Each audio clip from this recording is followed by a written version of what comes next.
You're listening to the Ask Ava podcast, where we give real answers to real questions from teens and young adults about relationships, consent, dating violence, and more. My name is Jessica Scoltetti. I'm an outreach and community engagement manager at Safe and Sound Somerset. We are Somerset County, New Jersey's organization for domestic and sexual violence services and prevention, and we have free services for everyone in the county. So today we're joined by Joelle Piercy, who is Safe and Sound's Director of Outreach and Community Engagement. Hi, Joelle. Hi, thanks for having me. Yeah, thanks for being here. So we wanted to come together this June to talk about Pride Month because we get a lot of questions from youth and young adults about being in relationships and when partners don't necessarily support or even outright threaten your identity. And that's not okay. So we're going to talk about two common questions today. And one is, what if my partner threatens to out me? So when we say that, we mean to share somebody's gender identity or sexual orientation without their permission. So, Joelle, I wanted to throw this to you first. What do you think someone could do if they experience this?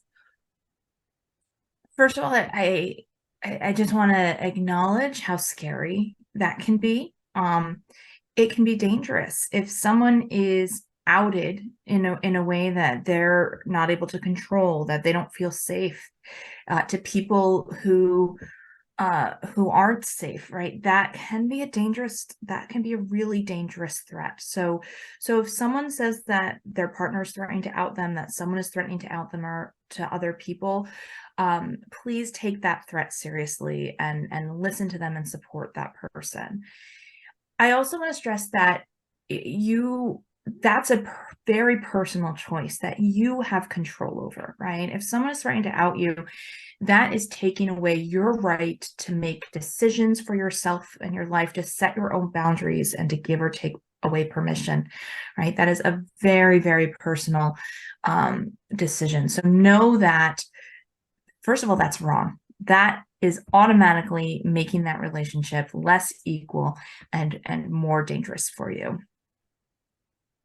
Yeah, I think one instance I've heard this is when someone will say, well, I'm going to leave, or, they do something that the other partner doesn't like, right? And then the partner will say, well, I'm going to tell your parents, or I'm going to tell your friends, or whoever it might be.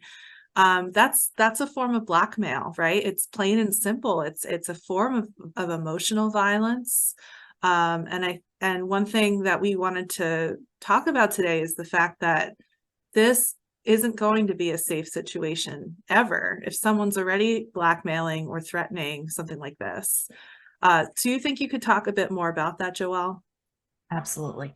So abuse is about power and control, right? It is about taking away or limiting or ignoring someone's ability to make their own decisions, set boundaries, and give or take away consent, right? So now I want to think about this relationship where someone has made that threat once. If you don't do this, I will out you.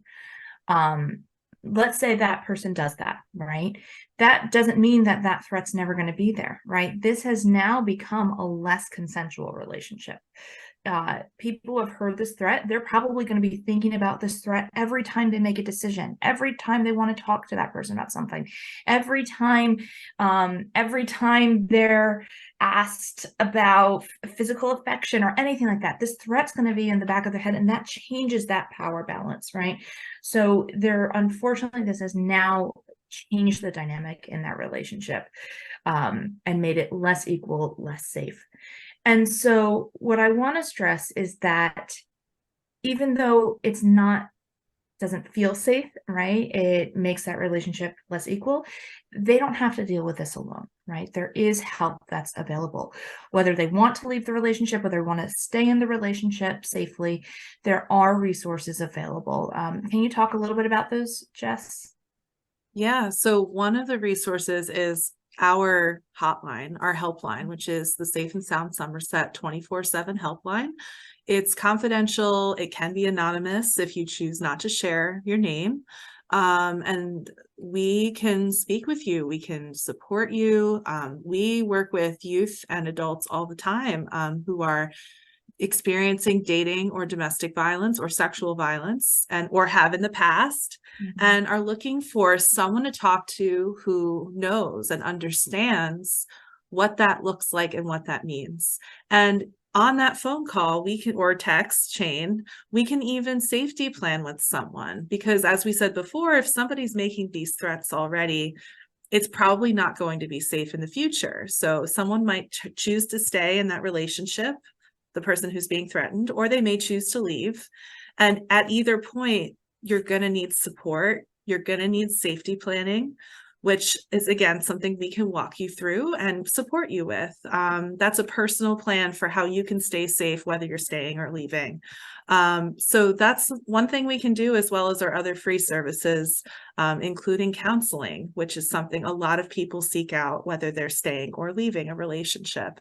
The other resource I wanted to mention is the Trevor Project, which is a crisis helpline mostly, but anybody who identifies as LGBTQ or queer can feel free to contact them if you need crisis support. And that can be of any kind in terms of that. So please know, I'll put the number at the bottom of the screen here, but please know that you're not alone if this happens to you, if your partner threatens to out you, and that there are people out there who can and want to support you. Yeah. They may ask, like, what can I do now? One quick recommendation that we suggest is that it could be helpful is documenting everything. Make a quick notes. If you do have someone who's safe, send them a quick text message being like, hey, just keep this text that this happened, right? That can do a couple of things. First of all, it can build up, if you ever do decide to get a restraining or anything like that, talk to our helpline about legal services, right? That provides some support there. However, it also provides real validation. It can be hard when you're in an unsafe situation or when you're scared. It can be hard to really get a good sense of what is happening exactly in there. And it's a lot of times people who are hearing these threats are also hearing things like you're overreacting, you're imagining it, it's in your head, it's not that bad. Right. And so by just marking it down, they said this then, right? You may begin to see a pattern, and it can be really validating for you to see this is happening to me. And just know that no matter what you decide to do in the moment, again, you have the right to make your own decisions, and you have the right to be safe. You have the right to be safe now, regardless of what decisions you make in that relationship, right? They are the person who's choosing to harm and cause harm, right? By threatening to out you. You're not the one doing anything wrong in that moment. Absolutely. Thank you for that. And as we move on to the second question today, the last question, something that comes to mind for me as we're speaking is we hear a lot about this false myth. There's a myth out there that queer and LGBTQ people don't experience abuse. And that's not true. And in fact, most national studies show that unfortunately, queer people are at a higher risk for intimate partner and sexual violence generally because of the way other people treat them. It's not the queer person's fault, right? But that's a myth out there that apparently that doesn't happen. And unfortunately, that's not true. So related to that, my next question that we got from a teen or youth was, what if my partner says that my sexual orientation or gender isn't real? So this is another thing that we've heard several times, and I wanted to pass it to you first, Joelle, to see what you thought. So a lot of times when people disclose this, their partner is really using it as a way to cause harm or to justify different forms of violence. And they're using it as a form of violence in themselves. We have had situations where someone justifies sexual violence by your orientation isn't real, so I'm going to turn you straight, right? It's by dismissing someone's reality, it's almost like they're trying to excuse their own behaviors and trying to not take responsibility. I'm blaming you for the way I'm acting. So that's one thing, is being mindful, is being used as an excuse, and knowing that you are not responsible for other people's actions. They are responsible. They are making that choice to cause harm. That is not because of you, your orientation, or your gender identity at all. And again, I also want to go back to that choices, boundaries, consent. This is a form of gaslighting, or kind of making someone question their reality, dismissing someone's reality. Other forms of gaslighting are like you're overreacting, you're imagining it, you're being hysterical, dismissing, things like this, right? It's not real, you're imagining it, there's something wrong with you, it's just a stage or just a phase, right? I'm sure those are similar wordings of that. All of that is a type of gaslighting, to make you question your reality. And when you're not sure what's real, it's harder to make decisions. You're not as sure of your boundaries. It's easier for that person to control and manipulate.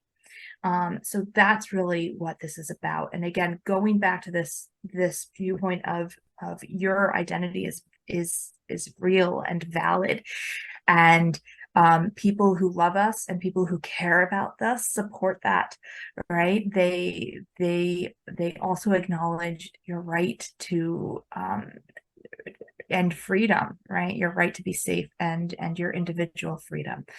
And so this is absolutely violating that autonomy. Yeah, I think it's hard too, because people are going to question, their own identity and their sexual orientation at some point in their life, likely, right? We live in a society where it's assumed that everyone is cisgender and heterosexual, and a lot of people, especially when they're teens and young adults, though not always, or they're trying to figure out who they are, right? And what that means for them. So if you're with a partner for a long time, for example, and they're not supporting you in this journey that you're on, you're allowed to take that individual journey of yourself. And that's very important. Your partner, kind of like you said, Joelle, should never threaten or use that against you. A totally supportive partner will give you the space you need to figure out who you are and to be yourself. And sometimes relationships don't work out, right? That's the other thing. Sometimes they don't work out, and it's not necessarily obviously, if someone's being abusive, that's one thing, but sometimes things don't work out, and that's okay, right? But I just want people out there to know, even if you're not sure who you are, or you're questioning, or you do know, your partner has no right to threaten that ever. And I do want to mention that this may be on the rise. We're at a time right now where it's almost become accepted to publicly cause harm and speak violently against people by justifying, it's my right to do this, I have my own beliefs, right? But we want to stress individual values and beliefs, stop at the point that they are causing harm and take away other people's rights to freedom as well. And so someone may have that belief, but that doesn't take away your right to be free and to have your own valid identity. And and just because that's become very loud recently doesn't mean it's right. Doesn't mean it's right. Absolutely. And I think along with that, what you've just said is the body autonomy. Like you, even in a relationship, not only are you your own identity, but your body is yours. So that's also part of this. But as we wrap up, is there anything that you wanted to add, Joelle, for those out there listening? I want to stress that anybody can be a target of violence, unfortunately, right? Anybody. It may look differently for different people, because of, not because of their identities, but because of how our society oppresses and treats different identities, right? And so be careful if someone discloses something to you. It can be really easy to just dismiss it, of like, well, this doesn't look like what I normally think it does. But abuse and violence looks different for lots of different groups. And so if anybody discloses something like this, the first thing, first of all, trust that they're doing it because they right now feel safe around you, hopefully, right? And take that position very seriously. That's a responsibility, right? And to believe them, what harm could come from offering someone what harm could come from offering somebody a helpline number, right? Even if you don't understand exactly, even if it doesn't sound like what you think violence looks like, what harm can come from offering a helpline and saying, thank you for coming to me. I believe you. You deserve to be safe.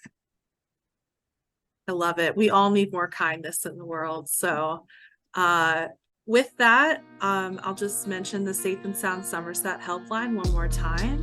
It's 24/7 call or text 866-685-1122, again at the bottom of the screen.